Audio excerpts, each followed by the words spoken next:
F-15 വിമാനം Iran വെടിവെച്ചിട്ടപ്പോൾ കാണാതെ പോയത് മേജർ സ്മിത്തിനെയാണ്.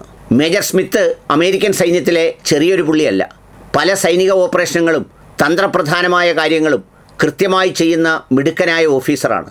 അതുകൊണ്ടാണ് അദ്ദേഹം F-15 വിമാനവുമായി ഇറാനെ ആക്രമിച്ച് തുറന്ന വ്യോമപാതയിലൂടെ സഞ്ചരിച്ച് തകർത്തടിക്കാനായി എത്തിയത്. നമ്മുടെ ട്രംപിൻ്റെ ഭാഷയിൽ പറഞ്ഞാൽ ഇറാനെ ശിലായുഗത്തിലേക്ക് തള്ളിവിടാനായിട്ടാണ് അദ്ദേഹം വിമാനം പറത്തി വന്നത്. പക്ഷേ നിർഭാഗ്യവശാൽ, അല്ലെങ്കിൽ ഇറാൻ്റെ പക്ഷത്തു നിന്നാണെങ്കിൽ ഭാഗ്യവശാൽ, അത് വിമാനം തകർന്ന് താഴേക്ക് വീഴുന്ന സ്ഥിതിവിശേഷമാണ് ഉണ്ടായത്.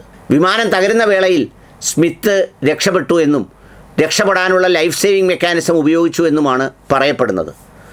അതുകൊണ്ട് തന്നെ സ്മിത്ത് മരുഭൂപ്രദേശത്ത് ഹോർമിസിൻ്റെ തീരങ്ങളിൽ എവിടെയൊക്കെയോ ഉണ്ടാകാമെന്ന തരത്തിലാണ് ഇറാൻ സൈന്യം അതിലേക്ക് ശ്രദ്ധ കേന്ദ്രീകരിച്ചിരിക്കുന്നത്.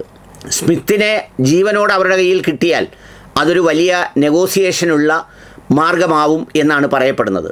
കാരണം അമേരിക്കയിൽ ഒരു സൈനികനെ വെച്ച് മറ്റൊരു രാജ്യം വിലപേശുന്നതൊന്നും ആ രാജ്യത്തിനെ സംബന്ധിച്ചിടത്തോളം സഹിക്കാൻ കഴിയുന്നതല്ല. അതുകൊണ്ടാണ് സ്മിത്തിനെ തരുന്നവർക്ക് കോടികൾ തരാം എന്ന് ഇറാൻ പ്രഖ്യാപിച്ചിരിക്കുന്നത്. അതിനുവേണ്ടിയുള്ള തിരച്ചിലുകളും ബാക്കിയുള്ള ഏർപ്പാടുകളുമൊക്കെ ഗൗരവമായി നടന്നുകൊണ്ടേയിരിക്കുകയാണ്. സ്മിത്തിൻ്റെ വിമാനം ഇറാനിലേക്ക് എത്തുന്നത് ഇറാൻ്റെ ആയുധങ്ങളുടെ പ്രത്യാക്രമണമോ പ്രതിരോധമോ പ്രതീക്ഷിച്ചാണെങ്കിൽ അതിനപ്പുറം കൊറിയയും ചൈനയും നൽകുന്ന ആയുധങ്ങൾ കൃത്യമായി ഉണ്ടെന്നും അത് ക്രിപ്റ്റോ കറൻസിയിലൂടെയാണ് കൈമാറ്റം ചെയ്യപ്പെടുന്നതെന്നും അത്തരം ചില വലിയ ഡീലുകൾ ഈ യുദ്ധത്തിനിടയിൽ നടക്കുന്നുണ്ടെന്നുമൊക്കെ റഷ്യൻ ഇൻ്റലിജൻസ് വിഭാഗവും US മിലിറ്ററി ഇൻ്റലിജൻസ് തന്നെയും റിപ്പോർട്ട് ചെയ്യുന്നുണ്ട്.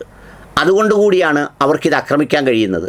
എന്നുവെച്ചാൽ ഒരു വശത്തുകൂടി ഇൻഫ്രാസ്ട്രക്ചറും ബാക്കിയുള്ള സംവിധാനങ്ങളും തകർത്ത് മിസൈൽ ലോഞ്ചറുകളുമൊക്കെ ഇല്ലാതാക്കി ഇനി ഇറാൻ എല്ലാം കഴിഞ്ഞു എന്ന് അവകാശപ്പെടുമ്പോഴും ഇറാൻ്റെ പകുതിയോളം സംവിധാനം ഇപ്പോഴും നിലനിൽക്കുകയാണെന്നും മലമടക്കുകളിലും മറ്റും അത് സംരക്ഷിതമാണെന്നുമാണ് US മിലിറ്ററി തന്നെ പറയുന്നത്. അതുകൊണ്ട് തന്നെ ഇത്തരം തിരിച്ചടികൾ വലിയ ഗൗരവമായ പ്രത്യാഘാതമാണ് ഉണ്ടാക്കുന്നത്.